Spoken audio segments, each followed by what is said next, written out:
Hey everybody, thanks so much for joining us today. I think we've still got a couple of people trickling in, but we'll go ahead and get set up here. Hi, Perfect. everybody. Nice to virtually meet you all. Yeah. All right, so guys, thanks so much for joining us today. With me, I'd like to introduce, I've got Steve here, who is the CEO of Finally Agency, and Charlotte, who's the head of operations at Finally. Yeah, afternoon, everyone. My name is Evie, 2 letters in E and a B. I'm one of the account directors over here at Forecast. And I've also got one of my colleagues, Kama, over on chat. If you're unfamiliar with using Zoom webinars, which would be kind of a shocker in 2020, there's a Q&A section down there at the right. Please don't hesitate to pop your questions in there. Kama will be live answering as we go through. And then we've got some time reserved at the end where we'll ask Steve and Charlotte some questions from the team. Just to give everybody a little bit of background, so Forecast is a professional services automation platform that improves financial and operational performance around projects. And Finally Agency, who we have here today, is a leading digital and creative growth marketing agency that specializes in the manufacturing and engineering sector. They help your business to be found, seen, and understood.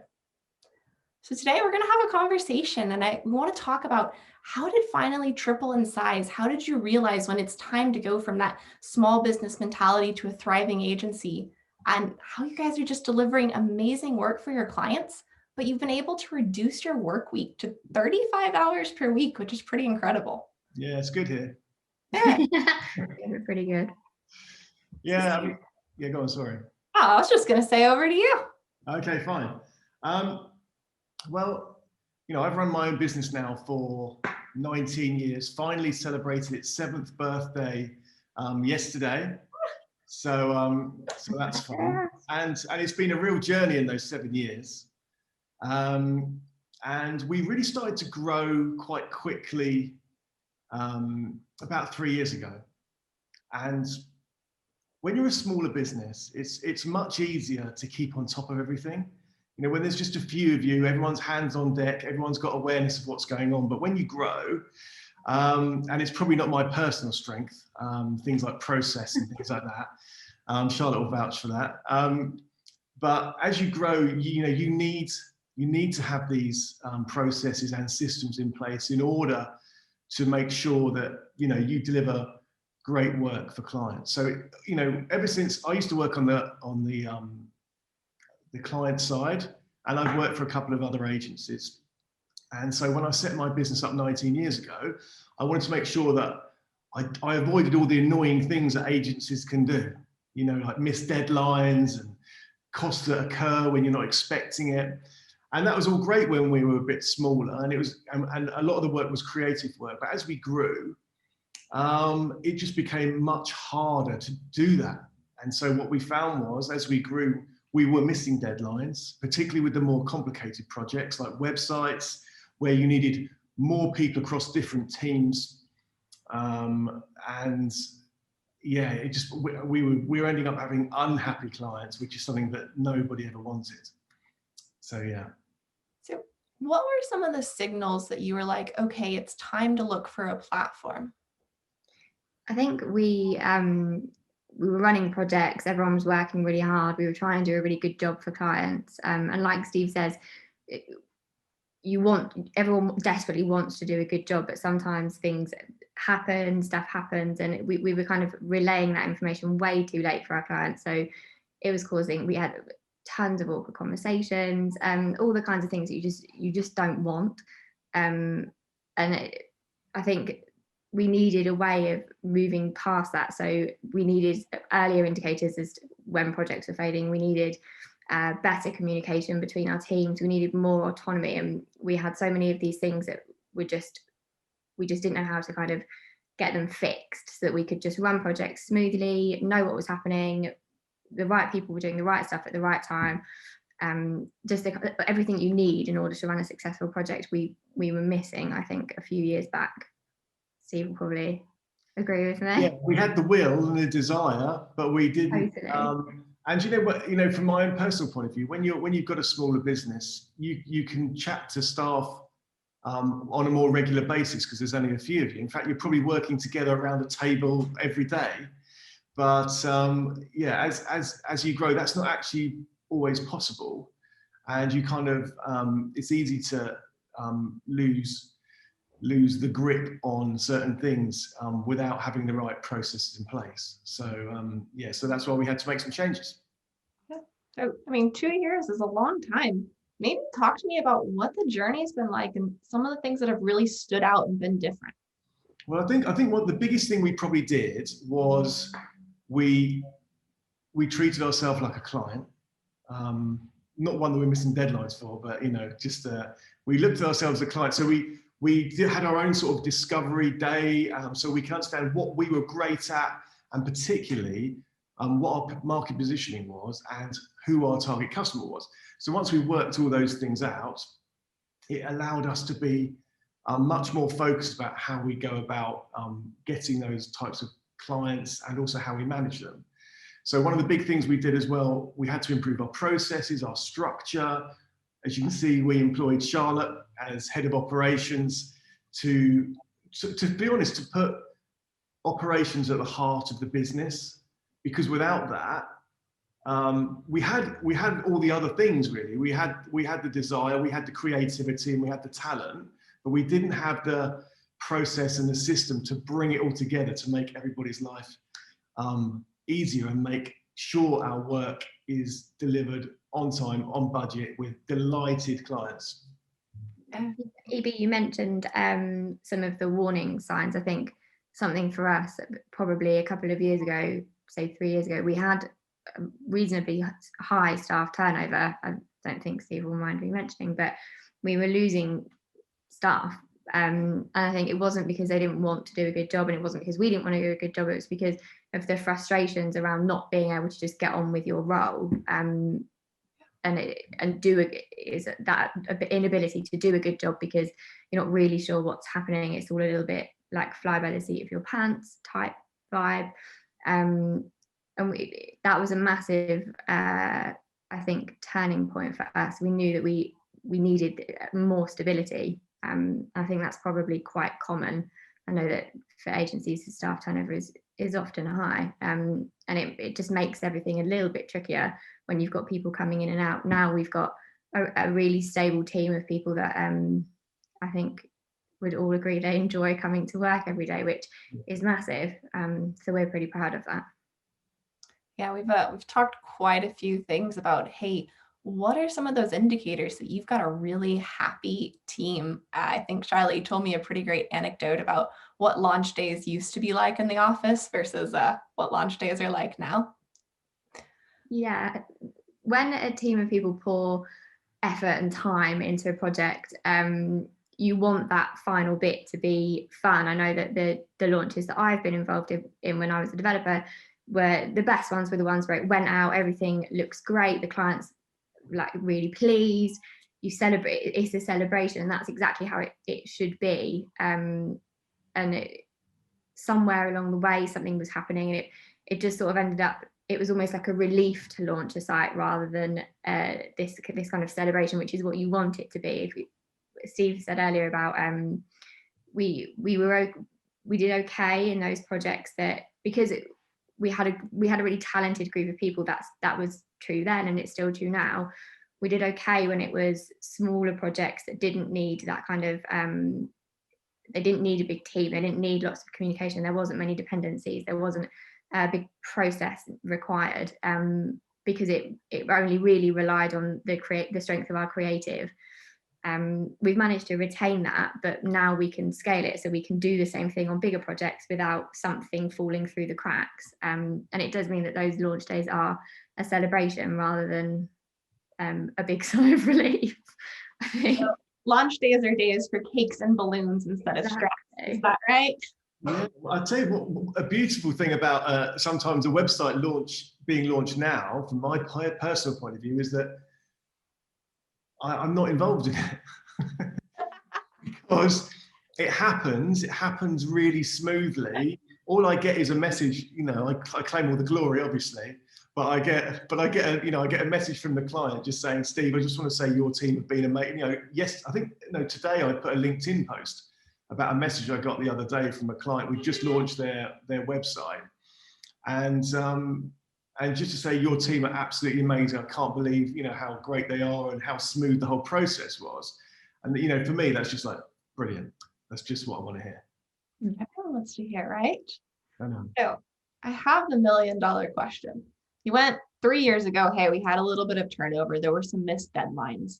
Now your staff, you're posting online, people are talking about how much they love you, and you've reduced your work week to 35 hours.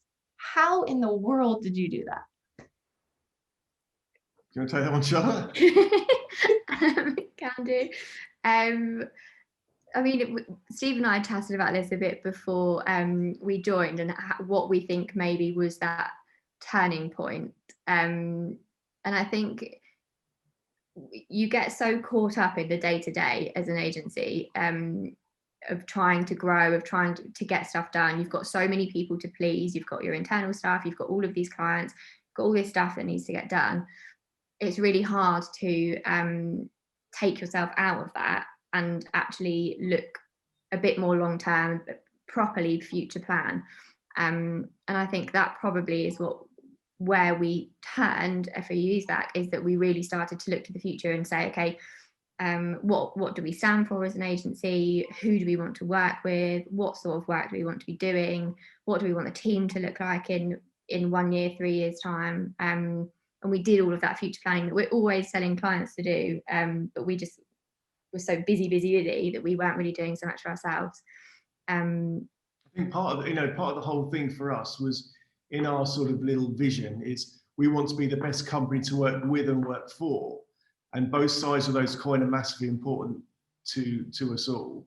That yes, we want, because they go hand in hand as well. Because if you've got a team that are really invested in the company, that's only going to mean one thing, that they're going to deliver great work for clients.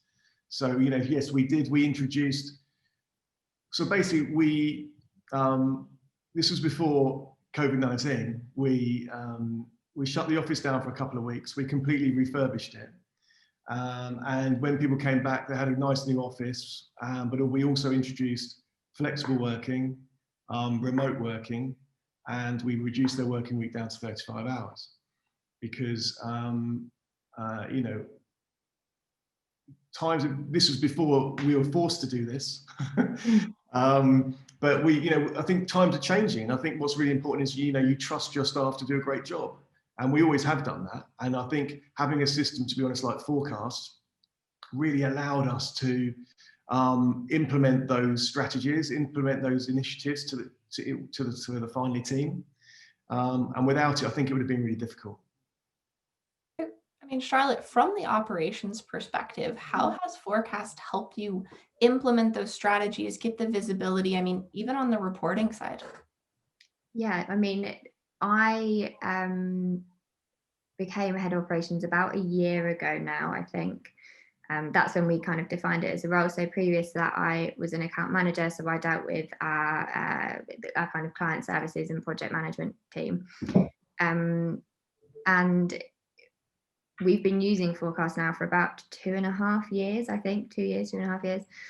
And we would never have been able to do these things had we not had a stable project management system, one that meant that we could forecast in advance. We knew what was going on. It removed that need to kind of micromanage, which nobody wanted to do, but we kind of, you had to be so ingrained in day to day because there wasn't anything kind of keeping it going without you.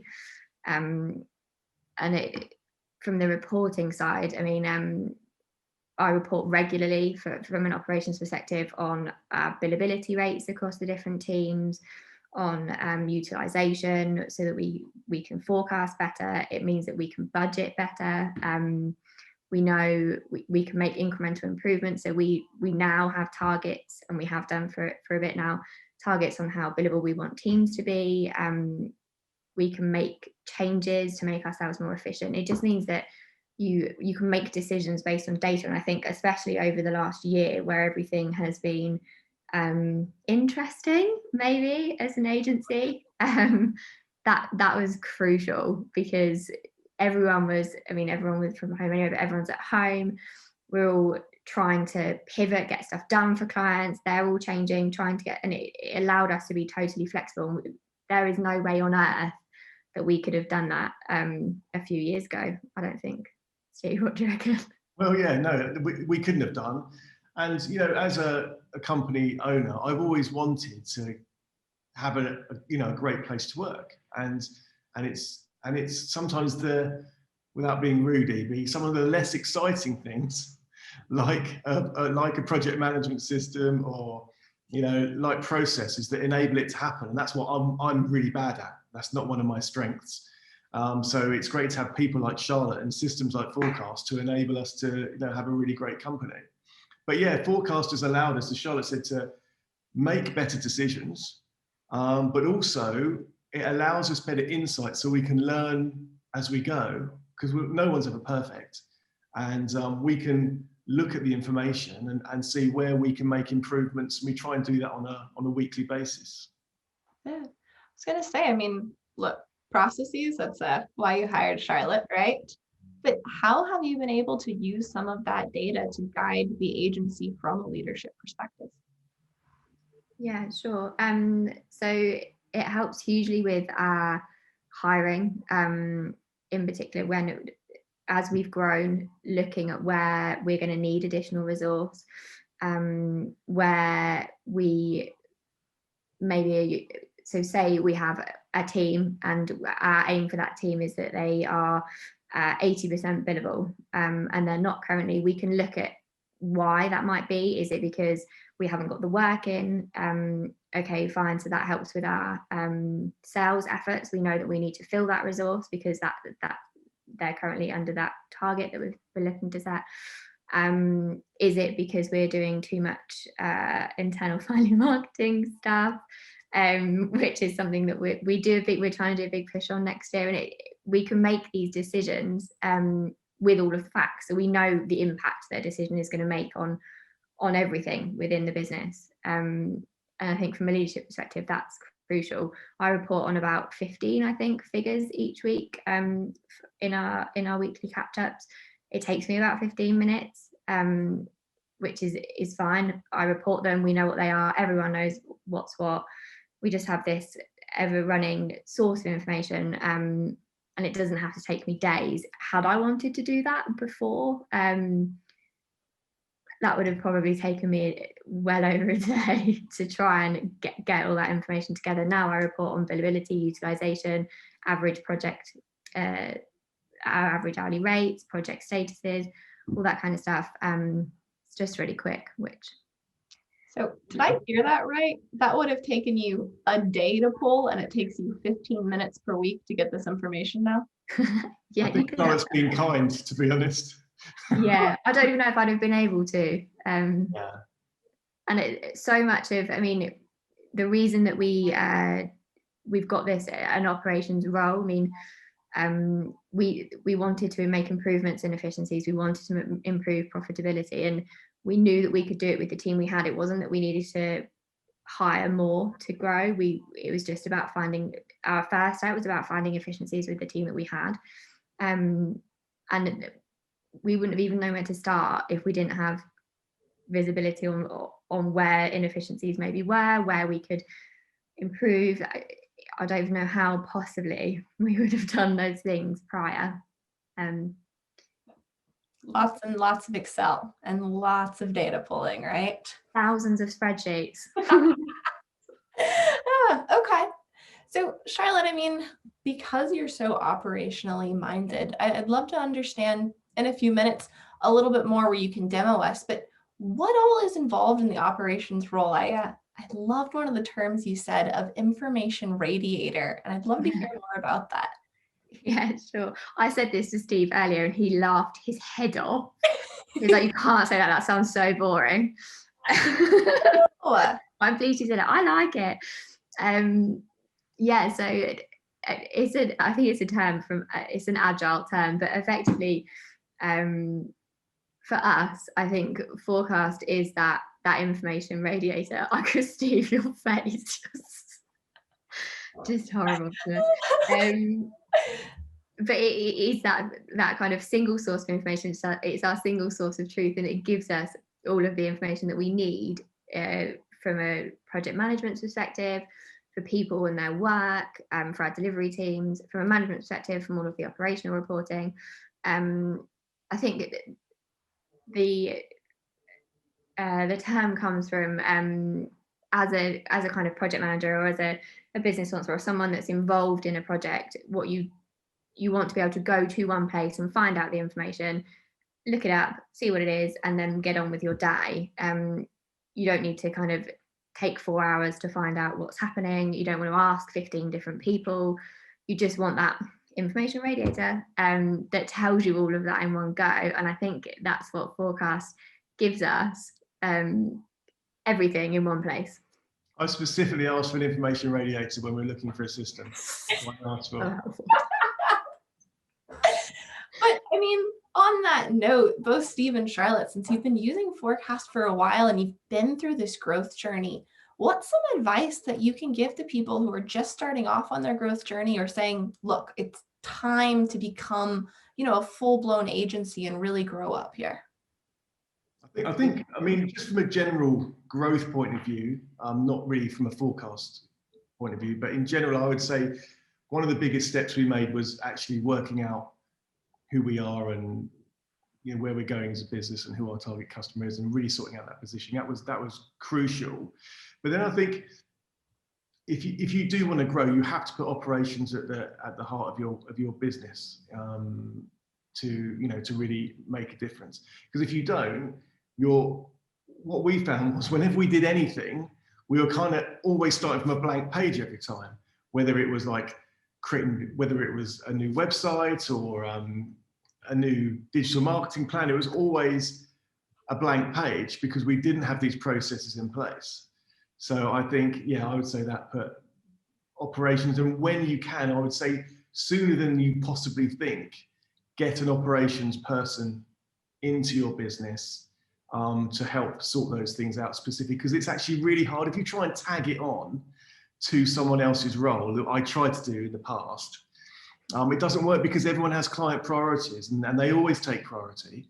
And so having someone that's solely responsible for that just meant we've made so many changes in these 2 years. I mean, we have made, not just process wise, but culturally, and we're doing all aspects of Finally.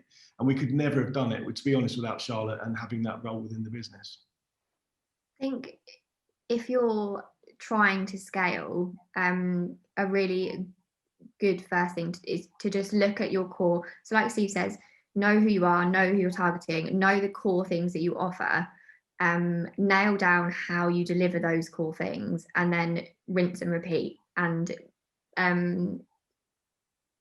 something that we've got much better at is also looking back. So do the thing, do the project, do a retrospective, find out what went well, what went wrong, and then have a way of kind of feeding that back into the process. And so you iterate each time, you're always improving. The next one is better than the last one, because you're taking that step back and thinking, okay, where did we go wrong? And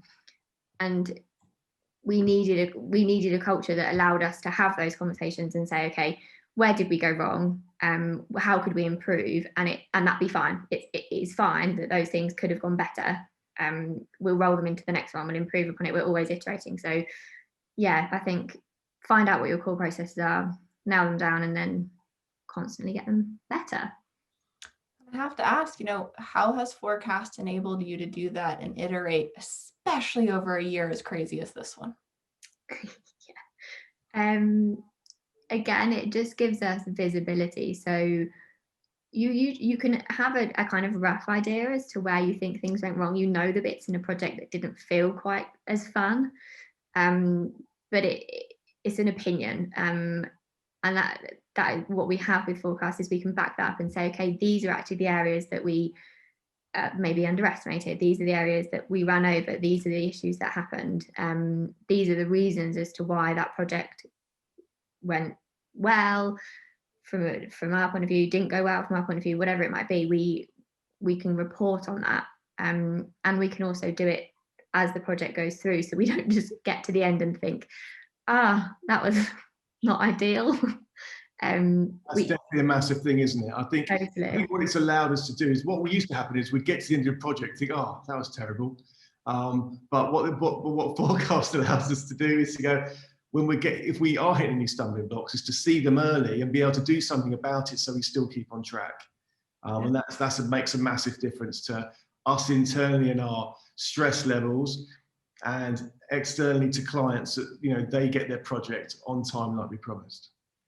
So it's almost like you can be always running a retrospective because the data is always there versus having to wait till the end. Yeah. So Charlotte, I mean, I was hoping you can actually show us some of what you do in forecast, especially from that, hey, a project's ongoing, how do I know if I'm on track? I would love to see how you could get reporting down to 15 minutes from a whole day. That would be huge. Totally. Okay, let me just quickly share my screen.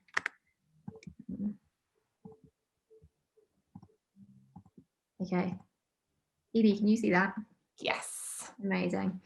So I'm unsure how familiar everyone is that's joined us with forecast. I won't do here's a forecast from start to finish, but I'll just run through how I use it. So you mentioned those kind of early indicators as to when a project maybe is going off track, or how we're getting on with the project. So like Steve says, when we first started, we wouldn't know, we wouldn't have those early indicators as to whether or not we weren't going as according to plan. The nice thing about having forecast, so in here, this is a project, a website one that we've just done as an example, but here we've scoped the entire project out. We've got all the different tasks. It's all broken down, the different components in the site, the design elements, whatever it might be. We've all got time against them and they're assigned. So as people log the time, as they tick off the tickets, they'll do that in their work areas. So they go in, they see their task list, they'll work through it, they can just get on with their day. Again, that's not something we had previous. And all the while, forecast feeds that information back into these projects. So our account managers can go in and they can see if something's on track. So for example, here, say this is my fixed price project. A lot of our website projects are fixed price. I've got my blue line there that shows me the top limit. That's where I want to get to. And then each person within the organization will have their rate card assigned to them. And as they log that time, it will tick up.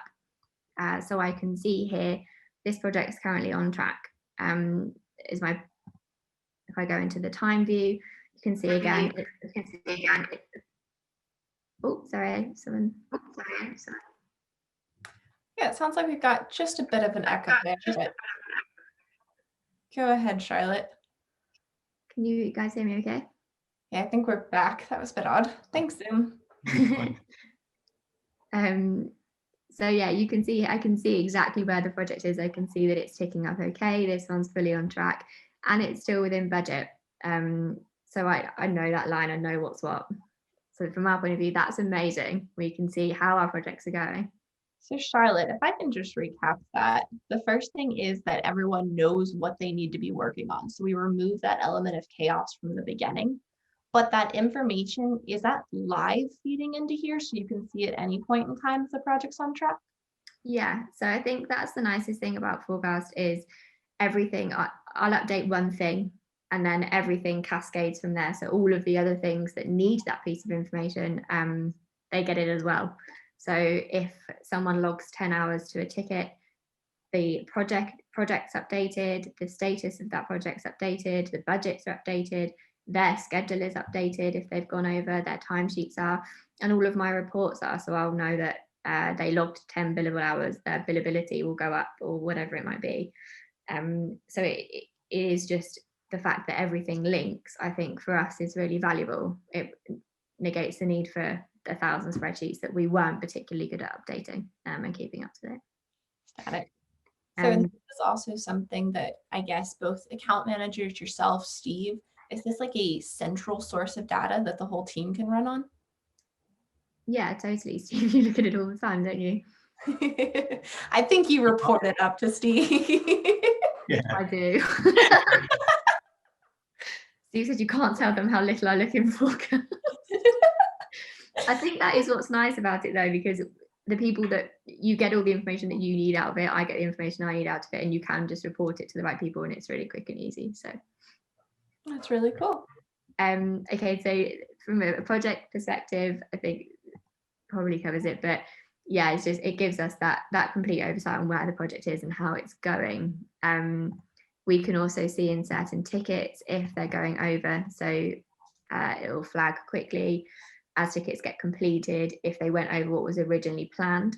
From our point of view, we do fixed price, so we know that that time probably needs to be found elsewhere or flagged with clients if it was an overrun that they should be billed extra for. And our account management teams do that regularly. They'll keep on top of their projects and they'll know when things are billing.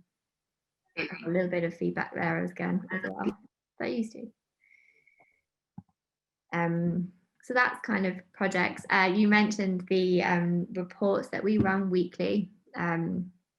So I'll just go into a couple of those. I think this is a big one for us. So about 6 months ago, I want to say, you guys introduced the project portfolio report, which made my life so much easier, I can't even tell you.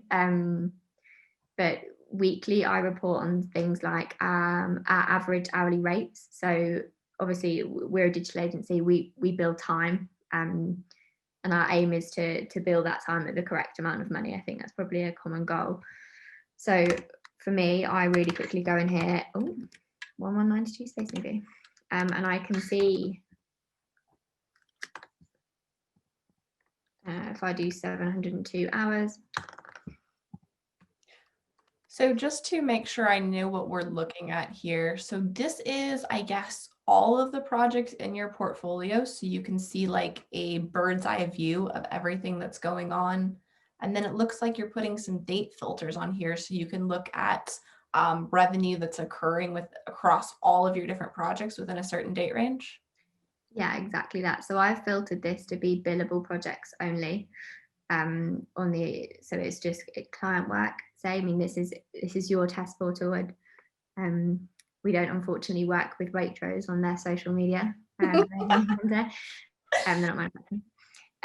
But yeah, this is a bird's eye view. So all of the projects that we're running in this time period, and I filtered it. So say, for example, you wanted to report monthly on some key figures. You wanted to look at the actual cost of all of the work that had happened in that time period, which is something that we look at. You want to see how much you build that time out at. It gives you some profit figures. So we can then work out what our average hourly rate maybe was billed out at. So we know that we want to bill it out at a certain amount of money. And at the moment, we can see whether or not we're meeting those goals.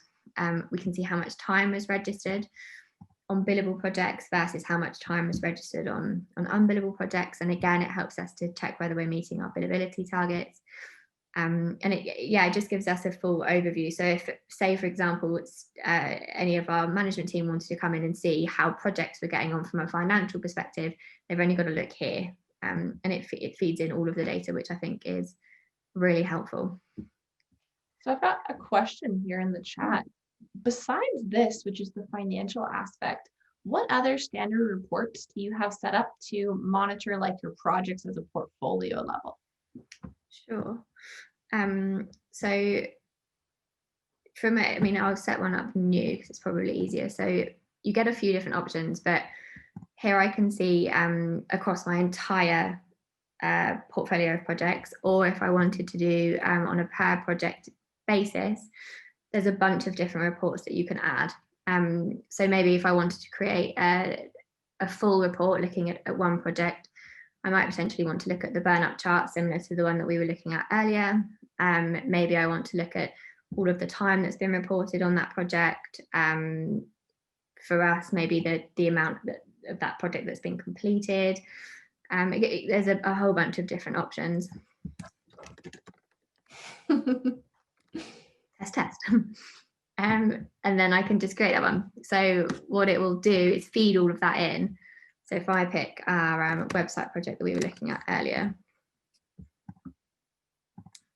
so I can see here work completed. So we know that that project is on track. It actually looks like it's very ahead of where it should be. Wow, nobody complains about being ahead No, of. look at that. The good ones. Something we've never seen before. I can look at the amount of time, maybe if I wanted to group it based on the person, how much time that they've spent, the overall cost of that time. Obviously, if you've got if your rate cards aren't blended, if you've got people charging money out at different rates, and the amount of time that's been done. So for us, we can say this project is 96.4% complete. There is so much data in here that you can pull out for one specific project. I don't know if that answered the question. You might have to check in the chat. I think it did. Some other ones that I've got coming in here is, can you share some details about how you schedule work for people? And maybe let's start with like that utilization, and then where does that data come from? Sure. So for me personally, I find the easiest way of looking at that is in this schedule view. So what this does is brings together all of the different projects, everything that everyone's got scheduled to them, the hours against each of those tickets, and it'll give you then an overview of how much time they've got left. I know that Forecast has automatic scheduling, which I think automation and getting stuff done quicker is a big thing for you guys. Or automated scheduling scares me. Because the idea of thousands of tickets going out and me not knowing where they've gone scares me. So I do it manually because I'm sad, but it's just in here. So I can see, for example, I've got a bunch here of unassigned tasks. I'm looking at them based on person. So I might look in here and think, okay, fine, we've got 32.5 project management hours that are unassigned within that time frame. And I can look at the project management resource that we have and assign those tickets. The same if, here, we've got, say, 93.5 hours worth of developer resource required in week 1 of January. This is from your guys' test data, but we can again look and see if that's feasible, where we're going to put that. And we forecast that ahead of time. So we would hope that we wouldn't have this many unassigned tasks coming up, but we might say, we've got February's worth of unassigned tasks. We look at where they could possibly go and fit them in. So it gives you everything. It's all of the tasks that are against those different roles. I know how many designers that we might need. I know where we've maybe over-resourced, where we're under-resourced, and also how much work we've got coming up that isn't currently scheduled. Because sometimes I know if you've got new business pipelines and you know that you've got a few projects coming in, you might look at this and think, oh, it's great, we can fit those in. We've got that time in the schedule, but you've actually got a lot of existing client commitments that haven't yet been scheduled in. And again, it kind of gives you that overview because it just sits up here. Yeah. I don't know if that helps answer the scheduling and resourcing. I think so. I've got just one more question here, which is, and I'm just going to read this direct. I find in the operations role, I feel like I'm spending a lot of time granularly revising, rescheduling, and shifting tasks in various ways, which feels like a lack of efficiency. Charlotte mentioned when someone goes over schedule, it adjusts automatically, or that, hey, when something happens, that's reflected across the rest of the platform. How does that work in the system? Sure. So I think I totally get that role. I think for our account managers, it's not dissimilar in that they can get quite granular on specific project tasks. We've tried to make forecast helps. So say, for example, if I go into, again, this website scoping task. So say, for example, here, this link buttons ticket has run over by half an hour. It gets flagged. I know that ticket has run over. And also this person, so in this instance, Peggy Carter, won't maybe have got some other tasks done that day. So they'll start showing as overdue in their schedule. What we've done to combat that, I think there is maybe no there's no better way of doing it than making people accountable. So yes, the system flags that the time has run over. Yes, it shows that some tasks maybe weren't achieved that day and they need to shift over. But despite that, we've still found that making people individually responsible for their workload. So I didn't get this task done. I know that needs to move, or I think this is going to go over. I know that something needs to happen there. People do still need to, there is still an element of people needing to be responsible for their own schedules so that you don't have that micromanagement. And we've got much better at that. People are like totally own their schedule. They know what's coming up. They know, and they can communicate whether or not it's achievable, communicate whether stuff's going over. The system still tells the account management team, but we've tried hard to put the responsibility in the delivery teams to monitor their own workloads and definitely flag when things aren't achievable. I don't think there's a better way of doing it than that. Evie, you might know more than me as to whether or not there's a way of doing it in forecast that's better. I think there is always that onus of, we work with adults. Everything that we're doing, you have to put the onus on people, but give yourselves the visibility, especially from a data perspective of, are my team overworked? Is somebody about to be facing burnout? Is there somebody sitting on the bench? And then managing that as best as possible. Yeah, exactly. So I mean, like you say, I can see here, for example, Bruce Wayne, the busy guy. He might start to struggle around week 52. Steve, is that you? God, sorry, I'm just like nattering. He might be, we can see here that and that happens a lot. We can see when we're getting a backlog or when stuff's piling up, and we get that way in advance. But we can change that. We can ease that potential strain in week 52. But it's like you say, people still have to be responsible for their stuff. And I think that's the best way of doing it. Steve, what did you want to add there? No, I just want to say, I don't know if I'm echoing in your ear there, Charlotte, but no, all I was going to say was, just as an aside really, we've used, before using forecasts, we had tried 3 or 4 project management systems over the course of a few years. And what I will say is no one loves project management systems, do they really, if we're being honest? No one's going, oh great, I can't wait to go and get my ticket off a foot. It's something that you need. But I would say forecast is the system that I've had much less kickback from the team on. They're quite happy to use it. They find it pretty intuitive. And it's a system they're all happy to use. And I think Charlotte mentioned earlier, you need a system that the majority of people are using. So actually, before we chose a system that, I don't know, me or my business partner Rob found, and that was a bad way to find it because we're not really the. All right, so we have lost Steve there for a little bit. I'll finish what he was saying. There we go. Effectively, what he was saying is, previously we'd chosen systems that we thought worked from a management perspective, or they worked better with the finance department, or I came from a delivery background, and I think it's important to choose a system that works best for those teams because they're the people that live in it day in, day out. And with any system, it's only going to be as good as the data that you put in. If the time isn't logged, if tickets aren't picked up, if people aren't actively using it to manage their day, you aren't going to get the stuff that you need out of it from a management perspective either. It's almost like if your team doesn't use it and doesn't adopt it, then you're probably not going to get anywhere no matter what you're using, right? Yeah. So if it's all right, I kind of want to change modes here and let's talk a little bit more from that holistic perspective, especially since, you moved into the operations role. And I want to say this politely, but if the organization's in chaos and there's a lot that needs to be fixed, where should you start spending your energy first, especially from that practical, hey, we have to get this sorted mentality? I'm so sorry, Evie. I lost you there for a second. I don't know if maybe that's how Steve lost us as well, but did you mind repeating that question really quickly?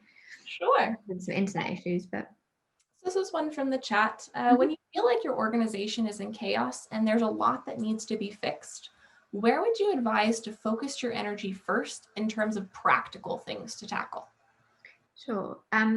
So I think for us, we found not trying to do all the things for all of the people was a good first step. So narrowing in on our focus, it meant that we could focus our sales and marketing efforts, and it also meant that we could focus our from an operations perspective. It was a smaller list of things that we needed to nail down processes for.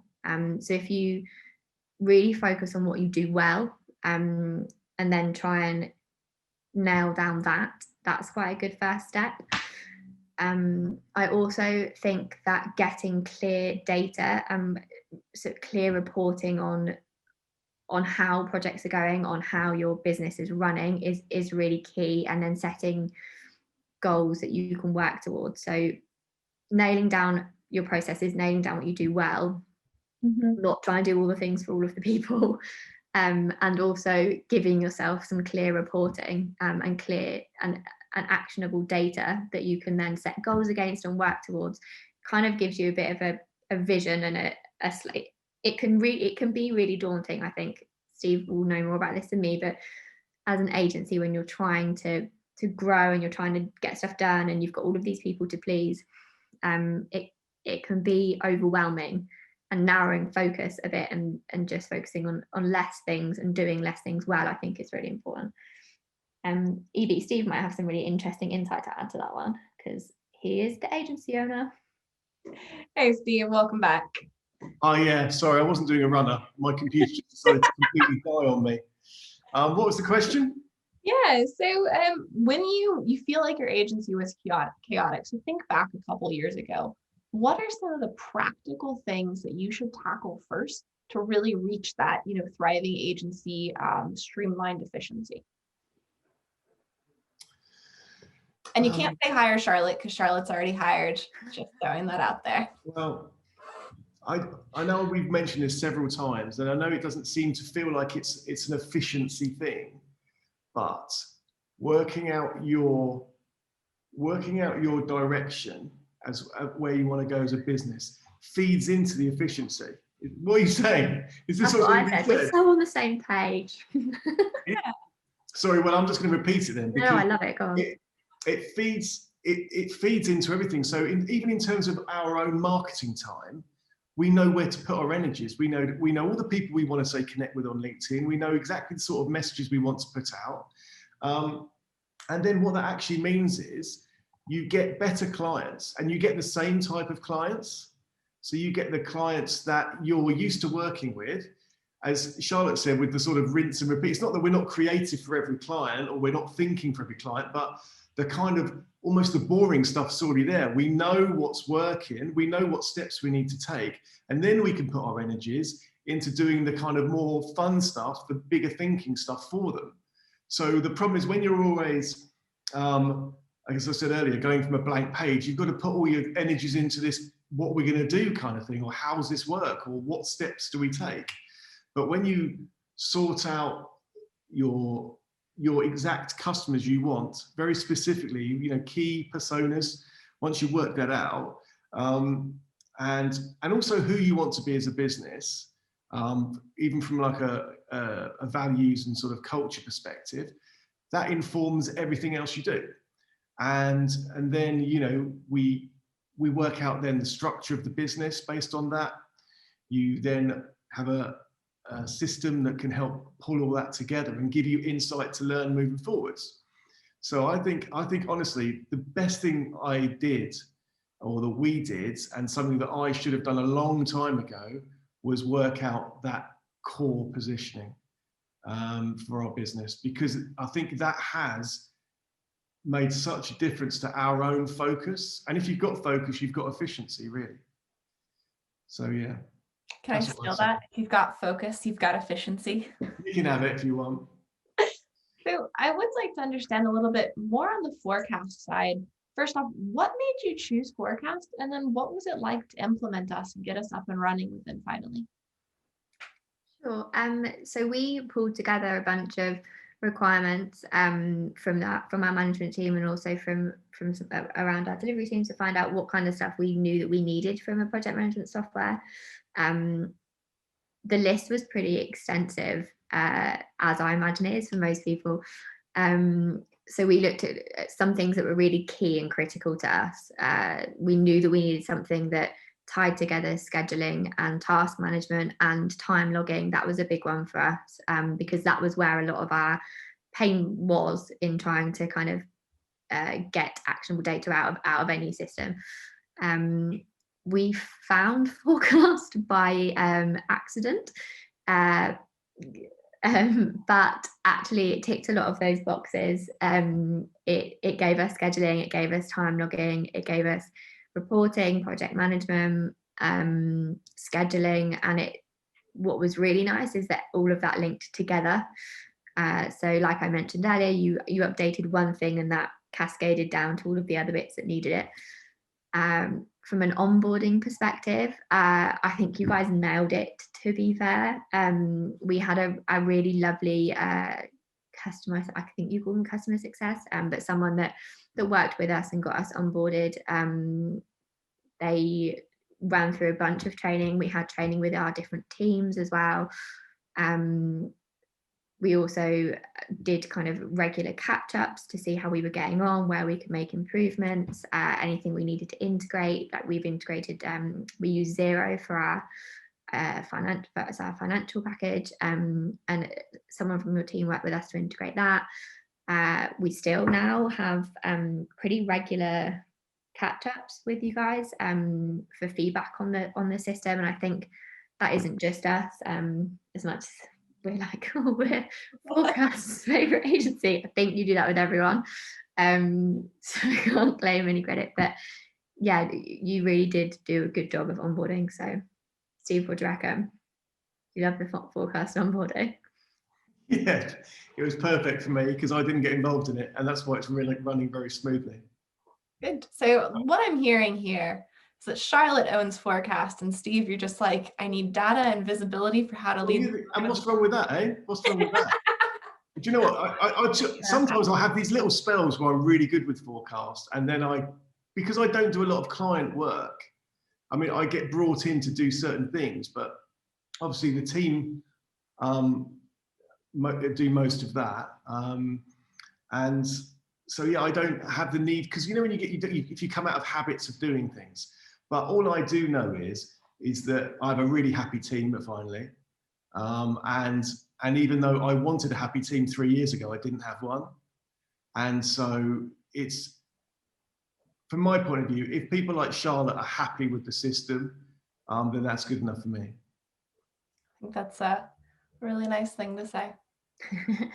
So we've got about 5 minutes left. And the last thing I'd really like to hear from both of you is that I obviously work at Forecast. I talk about it all day long.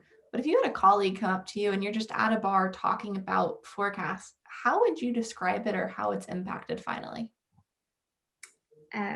Yeah, should I take that one, Steve? Yeah, go on. So I think it is that single source of information, EB, which I think you mentioned earlier. Where it shines probably is that we only have to update one system, and then we get full visibility across schedules. We get updating on timesheets, project statuses, profitability, how billable our teams are, where they're being utilised, where they're not. I think everyone just knows what's going on, really. Helps us make good decisions. Nice. Steve, Steve, you already said it makes your team happy. What more could you ask for, right? I never thought a project management system could do that, but I definitely think for these companies that are listening to this webinar and are looking to grow, it's so important to get a system that is going to enable you to kind of live the values that you set within your business. And in a way, that's what it allows you to do, because without it, as much as I can have individual chats with people as much as I can, it doesn't actually help their daily stress levels. But this does take a lot of that stress away. you know, combined with the measures we've taken, because it just allows collaboration across departments much easier now. And as a business, we do, you know, even though we are a team of 20, we do have 5 departments, 5, 6 departments, and because we've gone from being a project-based business to a retainer-based business, basically becoming someone's outsourced marketing department, most clients use every single service within our business because we're setting the plan and then utilizing all of our skills to deliver their growth goals. And so that means we all have to talk to each other every day. So it's like an integrated effort. Well, Steve and Charlotte, I really appreciate you joining us today. For everybody on the chat, we will be sending out a recording after this. I believe there are 1 or 2 questions that we didn't get to fully address here on the call. My team and I will be following up via email. Steve and Charlotte are both very active on LinkedIn, and it was just finally his birthday. So I highly recommend going and checking them out, giving them an ad there on LinkedIn. But with that, guys, thanks again for joining us. And Steve and Charlotte, you guys are great. Thanks for taking the time. Thanks so much. Thanks, Cameron. Bye. Bye, guys. Have a good one.